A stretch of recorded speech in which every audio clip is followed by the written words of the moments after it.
Hey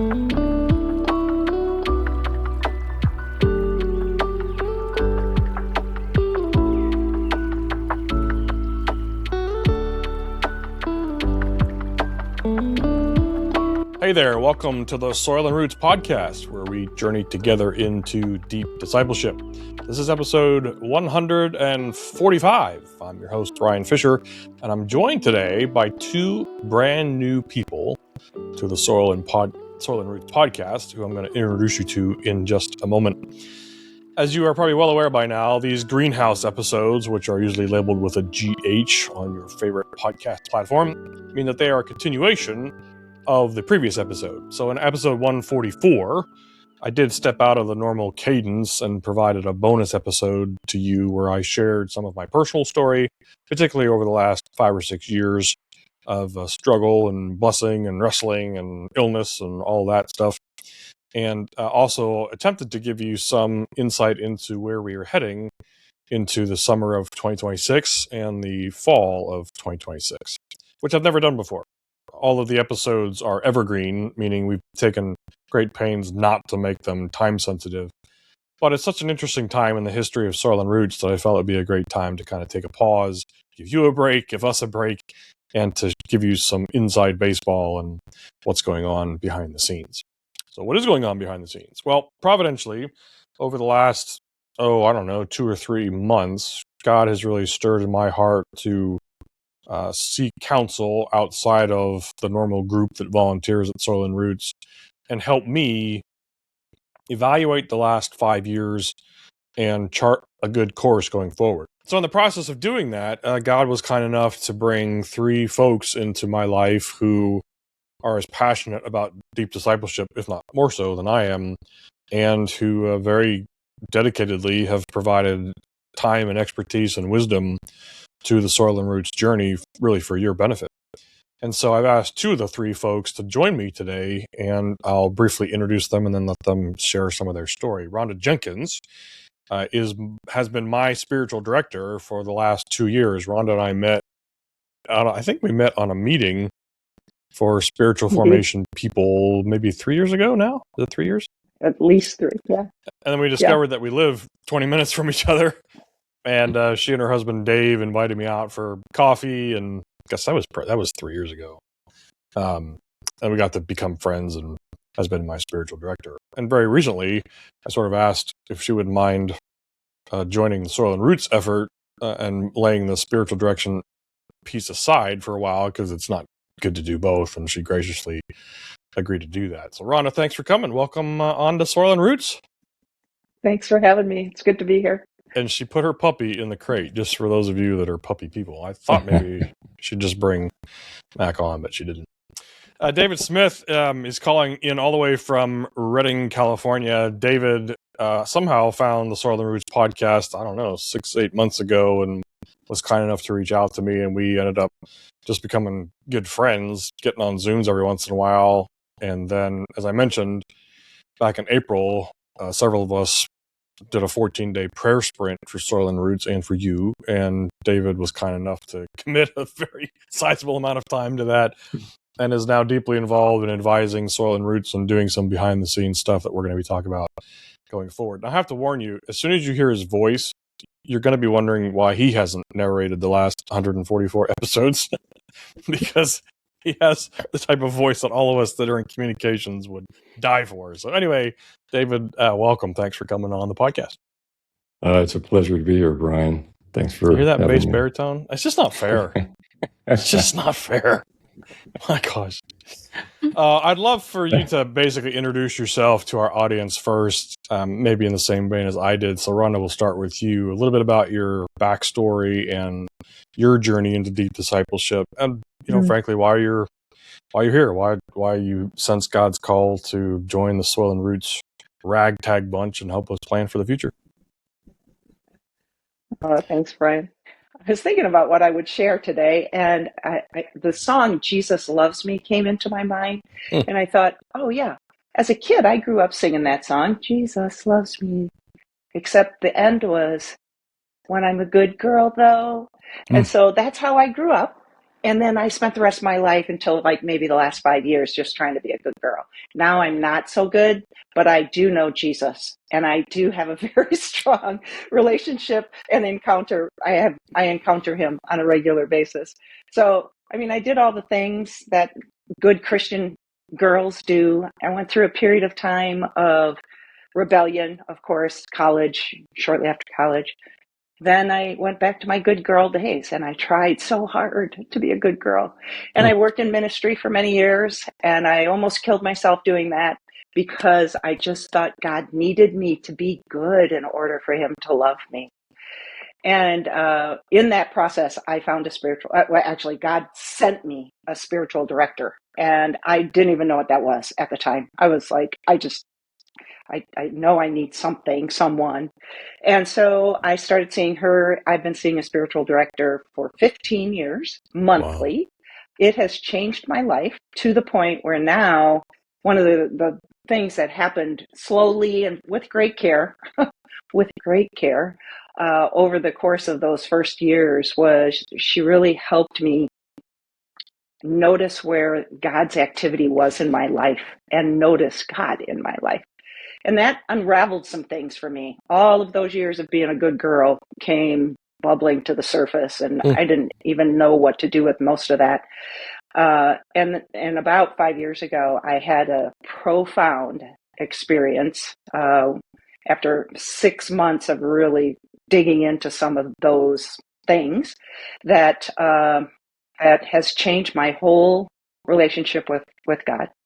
And so I'm here at Soil and Roots because none of that happened in the traditional institutional church setting. Mm-hmm. None of that. I mean, I was working in ministry and I had access to all of that, but none of what changed my spiritual life happened as a result of small group ministry even, or weekend services, or, serving, none of it.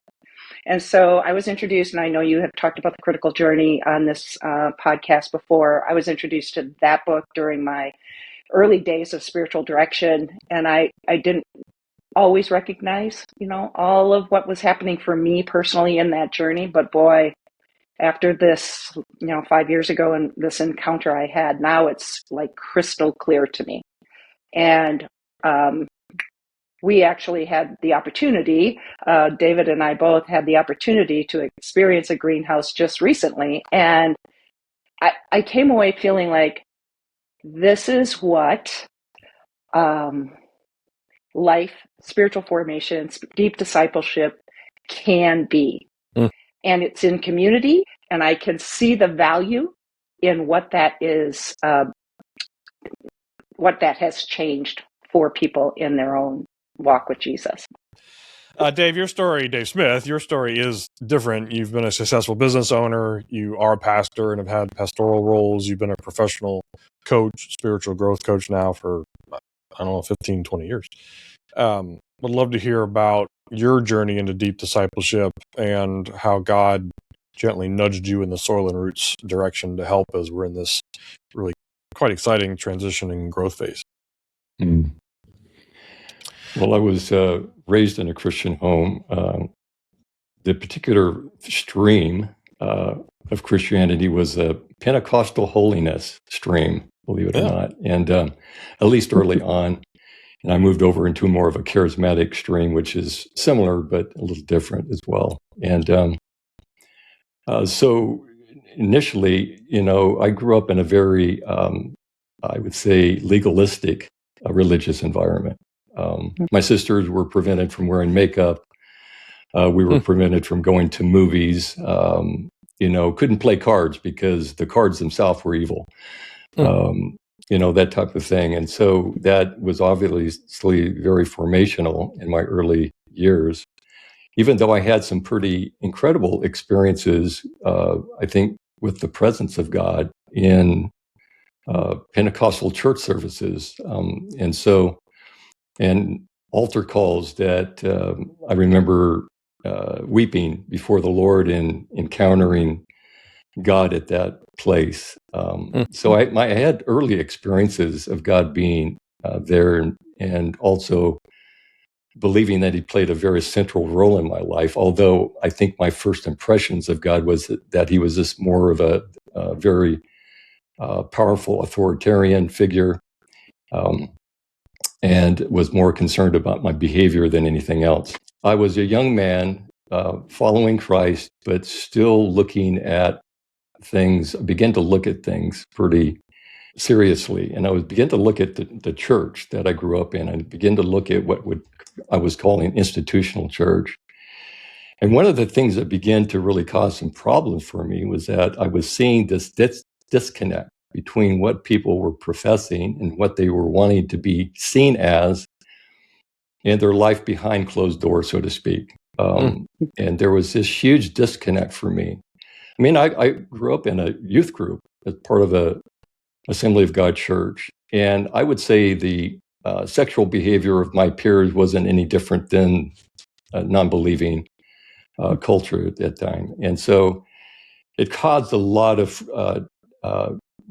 caused me to really question so much. It says, what's this about? You know, aren't we supposed to be different? Isn't there something that's supposed to be marking our life? And I think that initially threw me into my own quest of wanting to find out, what does it really mean to be an authentic disciple of Jesus?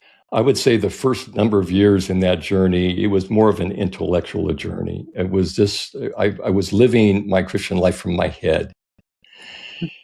And I remember I was serving as a college career pastor on staff of a large charismatic church, and this was in the mid to late 70s. And I ran into this young man who had recently, I would say within the last year or so, had given his heart to Christ. He was very good looking. He had a lot going for him.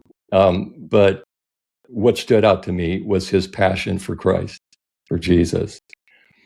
There was something that he was exhibiting in his relationship with the Lord that I didn't have.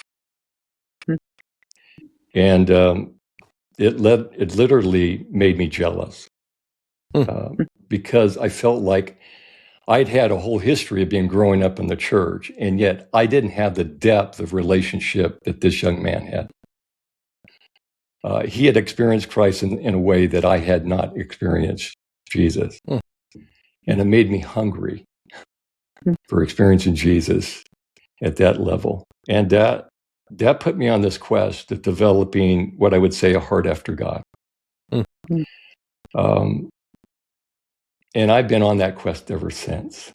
I've wanted God to deepen my heart for him, to give me a picture of Jesus in such a way that would capture my heart, that nothing else could ever take its place. You know, as you mentioned, I have served in various capacities in institutional church. And when I was in those capacities, I always felt a little bit like a misfit, because I felt like what institutional church did was not necessarily where I wanted to be and what I wanted to be doing. It was Sunday centric. You know, we put all of our effort into this one meetings or several meetings on Sunday mornings, but very little time was invested in really building people beyond that. And my heart was, I want to build robust followers of Jesus that are learning to fall such in love with him and want to become like him. And so I always felt a disconnect there, even when I was serving in occupational ministry roles. So the last few years as a coach and trainer, my journey again has been on helping people engage their personal journey with Jesus in such a way that they're experiencing progressive transformation. About 2 years ago, my personal business and the coaching organization that I've been leading just hit this deep dive into where I wasn't getting any new people signing up for the courses. I wasn't getting clients coming my way as a coach. And so my business literally started to dry up. And so it put me on this quest of, okay, what am I doing next? I've got a lot of years under my belt, but I still knew God wasn't finished with me, that he wasn't ready to put me on the shelf. But I was asking the Lord, well, what is next, Lord, for me? So I began to rebuild my own personal coaching business and thinking about other things that I could do. And Brian, I was just doing a search with other podcasts and other organizations out there that are involved in discipleship. Came across your podcast, listened to your podcast, got on your mailing list, and I just happened to respond to one of the emails you sent out one day. It was like it felt very personal, like you were just, hey, this is what I'm doing, and I just felt the Lord saying, hey, reach out to him and see if you can just maybe collaborate with him or help him out with where he's at. Maybe there's a connection there. And that's what started our relationship. And it's been such a joy to work with you, Brian, in this process. I just feel like we are kindred hearts in terms of the things of God and what God is doing in this season. I believe if you look across the landscape of American culture, it's absolutely amazing. Even if you look across the landscape of the Christian culture in our country, it's like what's happening. And if there's any hope for this culture being restored and redeemed, it's going to come through men and women who are being reformed in Christ and becoming men and women who can make a difference in a culture that really is going in the opposite direction. So it's a joy for me to be a part of this, Brian, and enjoying this journey right now. We're glad you're here. I want to go back to something you both sort of alluded to. Rhonda, you mentioned it outright, which is the critical journey. And, we've mentioned the book a ton of times, so our listeners are very familiar with it. Many of them have read it.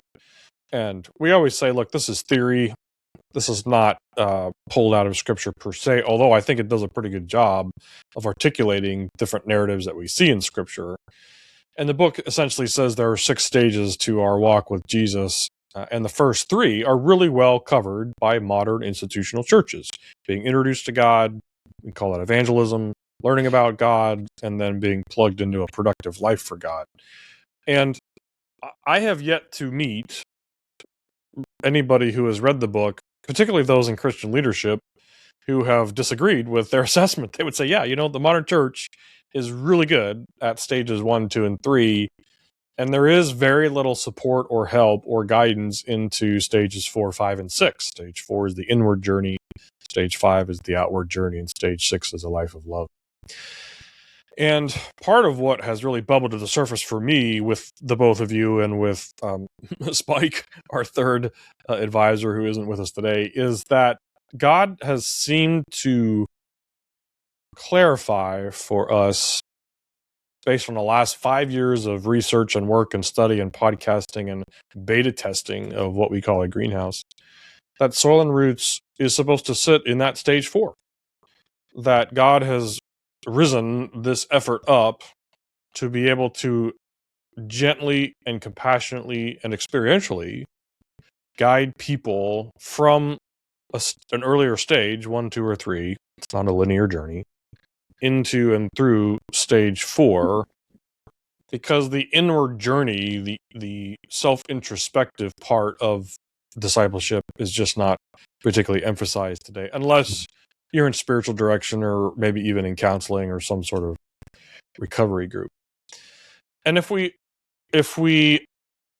take the book as helpful, and it claims that the path into the good life that both of you are expressing, a daily experience with Jesus, a sense of his delight and love, a walking in this inner security, a developing maturity, right? Becoming more Christ-like in our character. If that must go through a time of self-knowledge, of self-introspection, then it seems like it's really essential for where we are right now for people who are ready to be at that stage.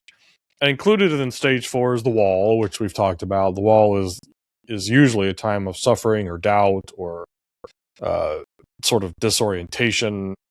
So as this has become crystallized, at least for me, since you guys have come on board and helped me kind of get this ready for the next generation, I'm just curious, do you have a story yourself of hitting the wall and pressing into it with Jesus and maybe a trusted friend or two? So Rhonda, we'll start with you, but do you have story or a vignette of how you have faced the wall and walked through the other side? Well, I have some really great examples of how I faced the wall and turned around and ran the other way many times. Because, that was just going to be hard. It was going to be hard. And Yeah. for those of you listening who may be in that place, that's where I feel like the group, the greenhouse that we are planning for in the future is meant to be with you in it. So there's a ton of witness Right. at the wall, let's just say, and there should be. I mean, the most recent one is really the one that happened 5 years ago when I really struggled with the need to face what I had learned as a young girl about being a good girl, and that I just had to put all of that down. That being a good girl was not needed for Jesus to love me. So that's where I found myself in the most current wall, which would have been 5 years ago. Is I was invited to witness Jesus being with me at this wall, and I couldn't do it for many visits to my spiritual director because I was so ashamed that I wasn't good enough. But then over time, I was able to let him even come close to me and eventually look into his eyes. I couldn't even look at him. My director kept saying, "What is the look on his face?" And I'm like, "I don't know. I can't see his face because I'm not going to look there because I'm afraid it's going to be disgust."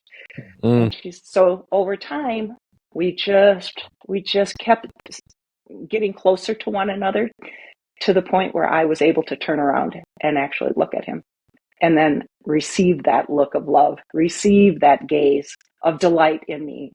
And that's where everything changed for me. Everything changed. That's a great example. Dave, what about you? The wall takes lots of different forms. Do you have a good story of a wall experience in your life? Yeah, I think the best example would be going through a divorce after 17 years of marriage.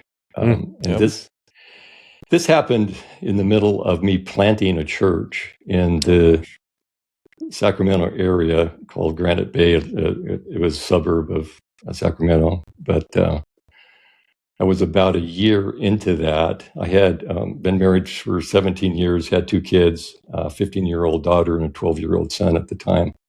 And we had collected about 5 different families that were the nucleus of this new church plant. And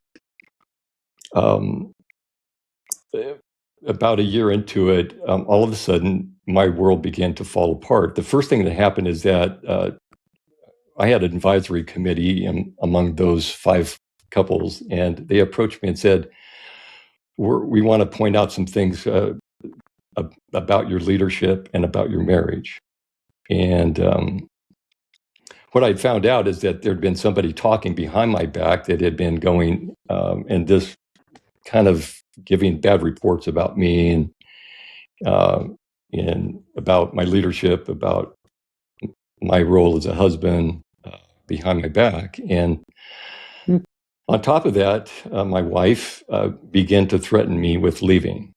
And so for 2 months, I lived with this threat over my head.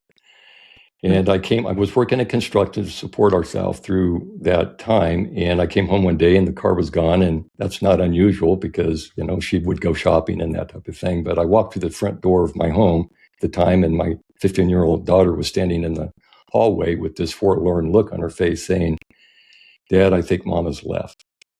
So I went back to the master bedroom, opened the closet door, and sure enough, everything of hers was gone. Come to find out later that night that she had left and was on her way to L.A. That was the end of my marriage that day. It was also the end of my ministry, at least in the way that I perceived it at that point, which was being the pastor of a local church.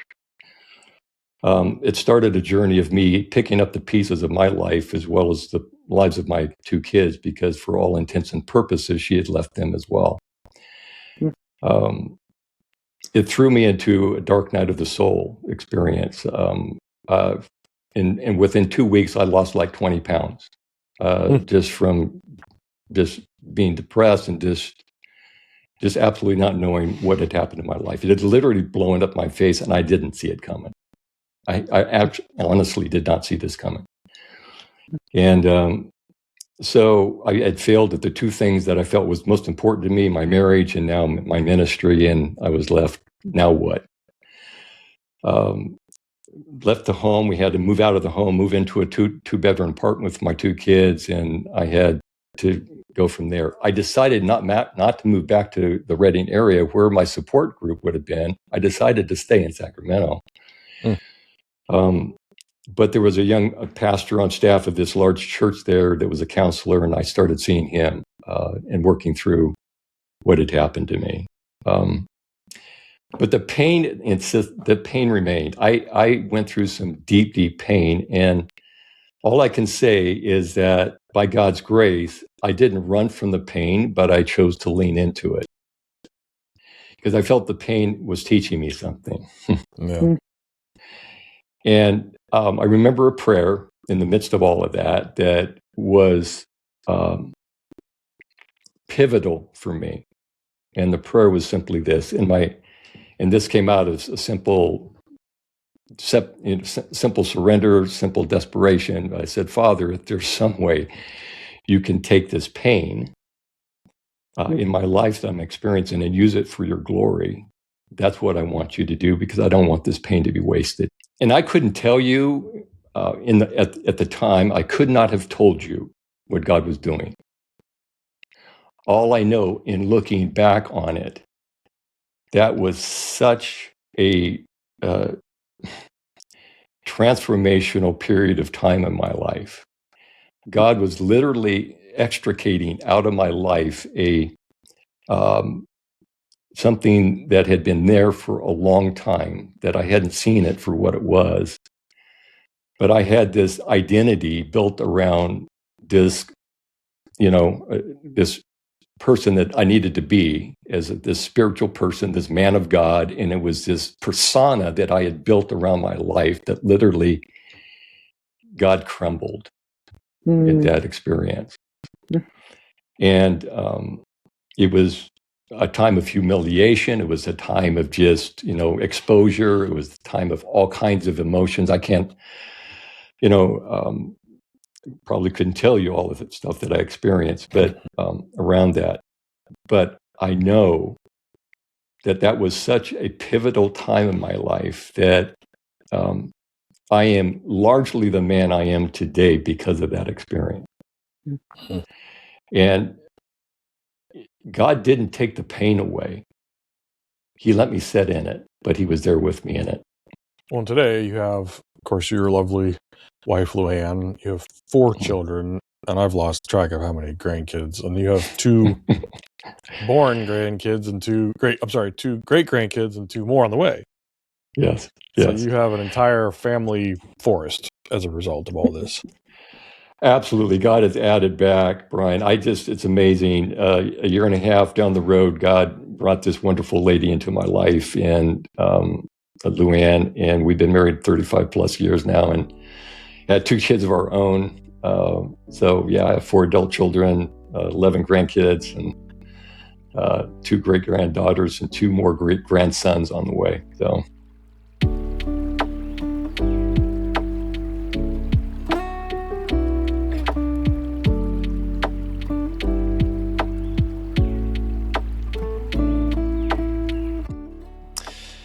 The wall seems to be an invitation into the inner journey, which requires self-exploration. And again, we talk about at Soil and Roots all the time, the theological concept of double knowledge, which to many evangelical ears is offensive. But the idea, which I think is replete in Scripture, and Augustine picks it up, and it runs at least through Calvin, even into some modern theology. But that in order to know God intimately, we also have to know ourselves intimately. And in order to know ourselves intimately, we have to know God intimately. That those things are intertwined. And Mm-hmm. modern Christianity is very high on the idea of getting to know God, especially intellectually. Memorize more scripture, attend more Bible studies, listen to more sermons, grab 50 podcasts a week, whatever.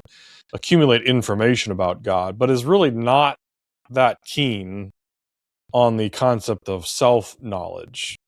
And I get it, because at least in the States and in other Western countries, self-worship is a problem. I think we could all acknowledge that.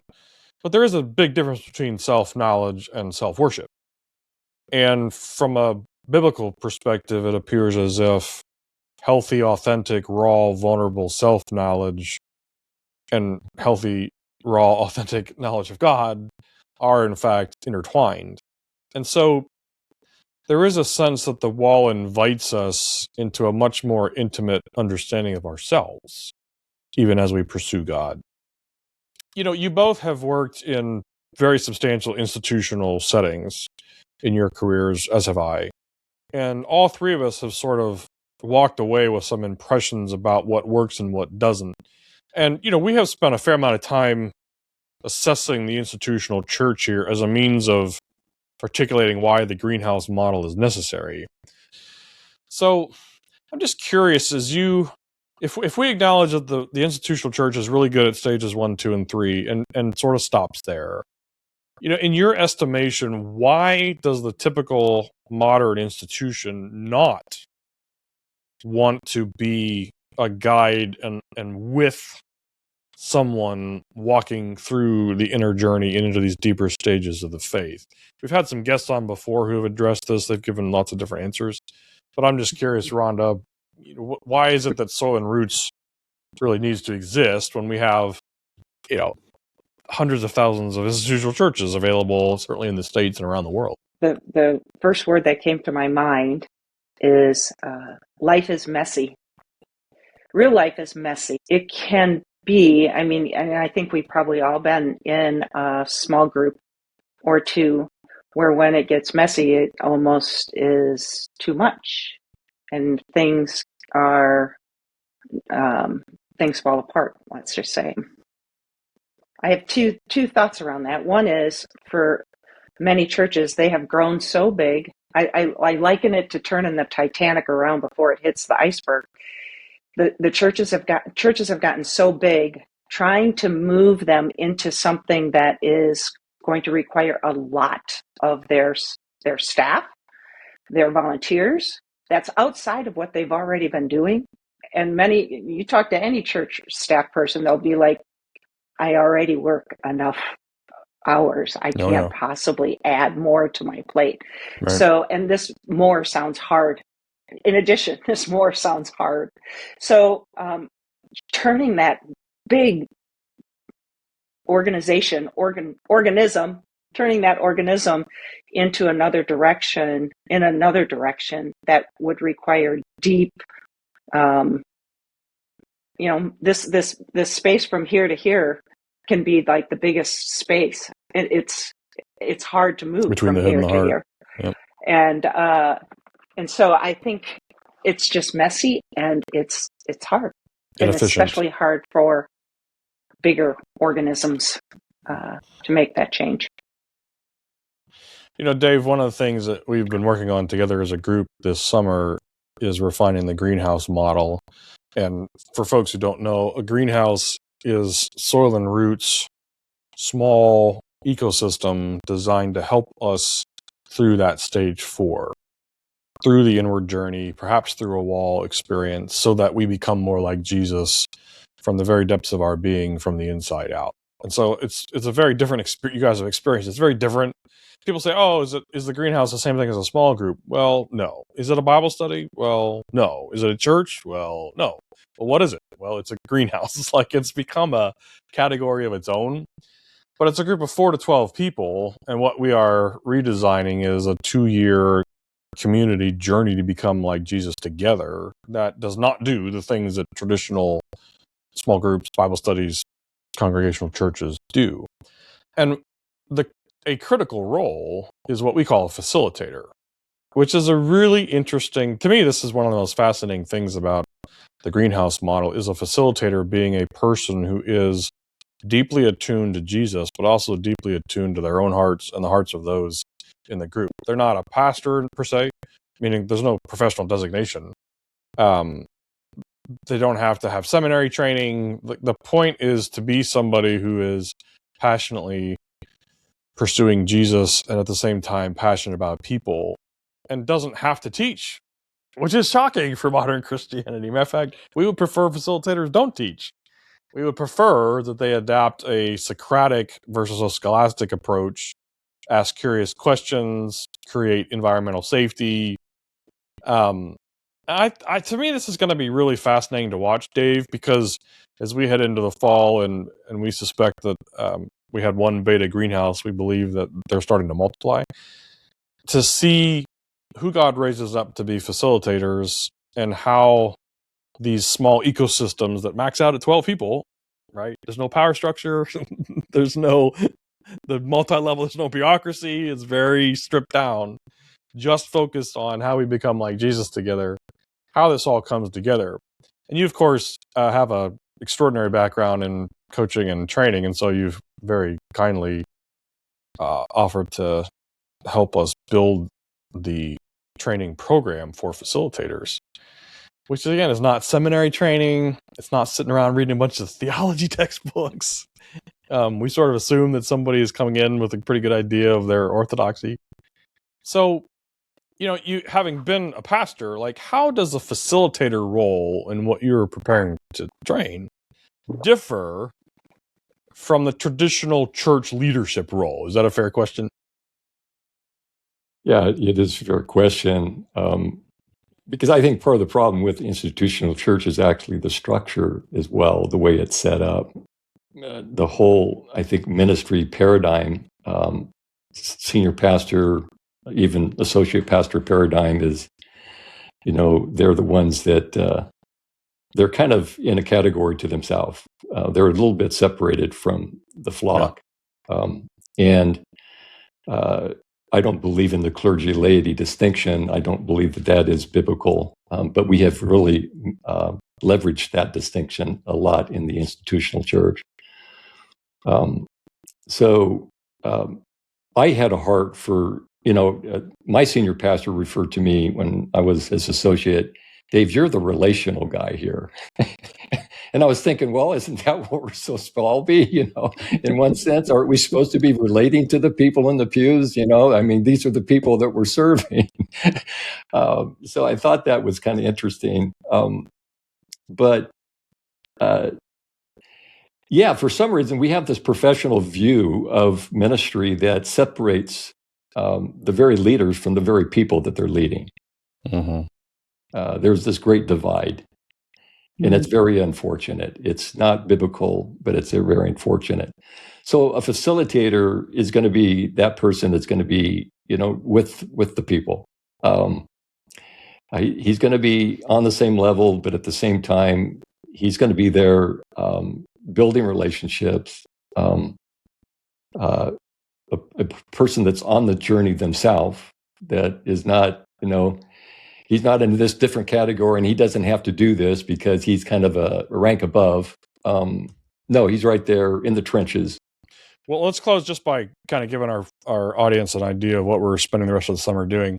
So we have kind of three major projects yet to tackle. So just so you know, this group of three people, and the other gentleman's name is Brian, but he likes to be called Spike just to avoid confusion with the fact that there's another Brian in the room, are working through sort of Soil and Roots 3.0 and have already tackled and got a lot done so far this summer. And we're looking at finishing the facilitator training for new folks that feel led to facilitate and putting the architecture and meat into this 2-year journey, and then determining how to best fund all this in a way that's going to properly support the greenhouses that are already starting to spring up.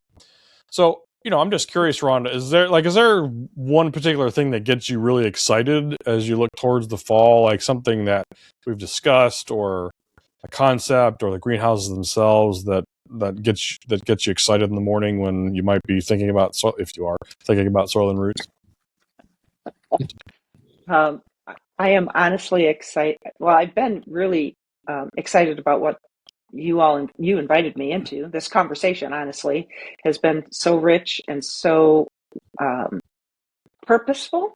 Like, there's every meeting we have, we all come away feeling like, yes, this has meat. This is purposeful. But for me, the excitement also comes from thinking about the facilitator training that I fully intend to take part in.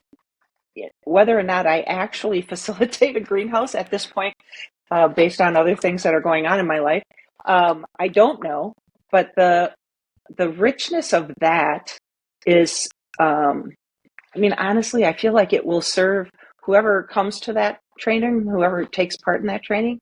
It will not only serve you in this greenhouse ministry, it's going to serve you in your whole life. Your whole life. Who cannot afford to become a better listener and a better with person? Like, to be with. Don't you? We can all afford to, be people that others want to be around. Dave, how about you? What gets you up in the morning, excited about where we're heading together as a team?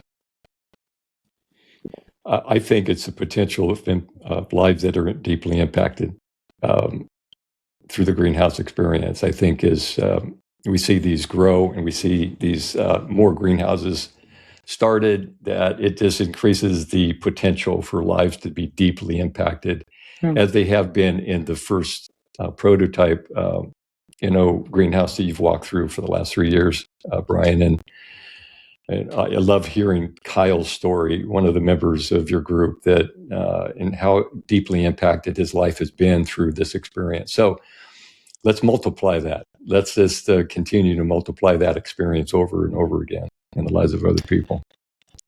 Yeah, I think the impact could be incalculable. As I was talking with somebody earlier this week, if we want a better culture, that happens through people becoming better people. And we become better people by walking through the spiritual journey and becoming more like Jesus. And that's, I think, Soil and Roots is so well positioned by God's grace. So, Dave and Rhonda, thanks so much for being on the podcast today. It's great to see you. Thanks for all your help. Thank you so much, Brian. It's been a joy. Yes, and thanks to all of you for listening and participating. If you want more information on Soil and Roots, you probably know where to go. It's at soilandroots.org. We have been adding some content and new features to the site. So if you haven't been there in a while, you might want to check it out. If you're on social media, you can check us out on Facebook and Instagram at Soil and Roots Podcast. That's Soil and Roots Podcast. And if you're on YouTube, it's just Soil and Roots. We are continuing to communicate really internationally to a broad range of people on Substack. So if you like long form writing, which I do, you can check us out at Soil and Roots over on Substack as well. If you're interested in greenhouses, there is some updated information on the site, but really the best way is just to communicate with us directly. So our email is fish@soilandroots.org. That's fish@soilandroots.org. Or if you really want to connect with Handsome Kyle, and I understand why you would, you can just email him at kyle@soilandroots.org. Today's episode was produced by Zach Fisher. As always, you can check out his music on Spotify at FishU. Thanks so much for being with us, and we'll see you next time.